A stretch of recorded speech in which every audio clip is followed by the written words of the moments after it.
بسم الله الرحمن الرحيم إذا زلزلت الأرض زلزالها وأخرجت الأرض أثقالها وقال الإنسان ما لها.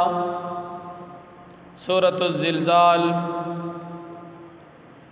دی سورت سورة زلزال وی ځکه چې د سورت په اولنی آیت کې د قیامت د ورځې د ځمکې حالت ذکر کیږي، زلزال خوځېدل د ځمکې. سورت مدنی د نبی علیہ السلام د هجرت نه بعد نازل دي، په اعتبار د ترتیب قرآنی سره 99 دي، او د نزول په لحاظ سره دا سورت 93 نمبر نازل دي. په دې سورت کې یو رکوع 8 آیاتونه دي. د مخکې سورت سره ربط او مناسبت دا دي چې په مخکې رکوع کې او په مخکې سورت کې د قیامت ذکر وشو چې د مؤمن او د کافر نتیجه او په قیامت کې سي. په دې صورت کې د قیامت احوال ذکر کی. فضیلت د دې صورت د نبی کریم صلی الله علیه وسلم فرمایي چې دا سورې زلزال د دې ثواب د قران کریم د نیم قران برابر دی. یعنی چې دا دی یو پیر اولستو دا څه شو چې تا قران کریم نیم اولستو د نیم قران د تلاوت عمر اجر په دې صورت سورۃ الزلزال باندې ملاوي. په دې صورت کې الله جل شانه د قیامت د ورځې د ځمکې حالت ذکر کړي چې د قیامت پر ورځ ځمکه څنګه د ځمکه به اوخوځيږي کله چې اولنې شپې له وهلی شي. دا خلق او پزمکه کې چې دن نصری دا ټول به بهر راوځي. اسرافیل السلام چې شپې له وي دیمه شپې له خلق به بهر راوځي. دا کافر ډېر حیران شي چې دا په ځمکه باندې څه چلو شي. دا خو مونږ ته نه وروتو او ځمکه کې چې دن نسب خزانه او صد سيزونه ټول ته وروتل. دا څنګه حال دی؟ دا ورځ به د ځمکه خپل حالات بیانې کچا په نیکی کړي د ځمکه به داغه د پاره گواہی ورکړي او کچا په بدی کړي داغه خلاف به گواہی ورکړي.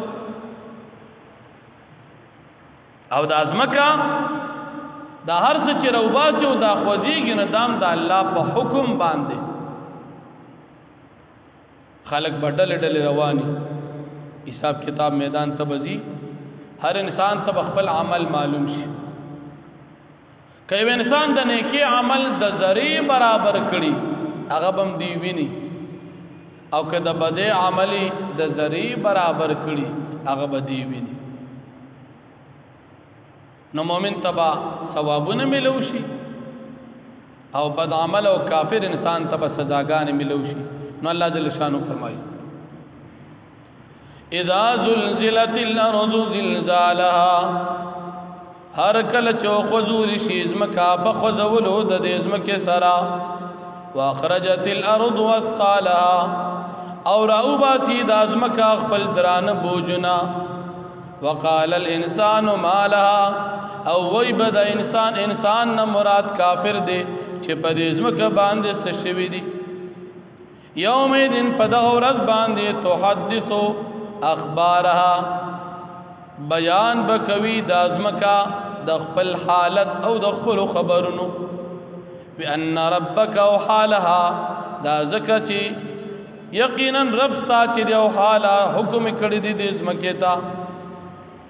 یومئذ فدغورت باندې یذر الناس دل یذر الناس اشتاتن راوځي بخلق ډلې ډلې لیورو اعمالهم دپارا دې چې دې ته خذل شي د دوی عملونه. فمن يعمل مثقال ذره خيرا يرى. پچا چې کړي وی عمل مثقال ذره پاندازي د یوې ذره خیرن د نیکه يرهودي بداویني. ومن يعمل او چا چې کړي وی عمل مثقال ذره پاندازي د یوې ذره شرن د ګناه يرهودي بداویني. هر انسان ته د خپل عمل مطابق بدل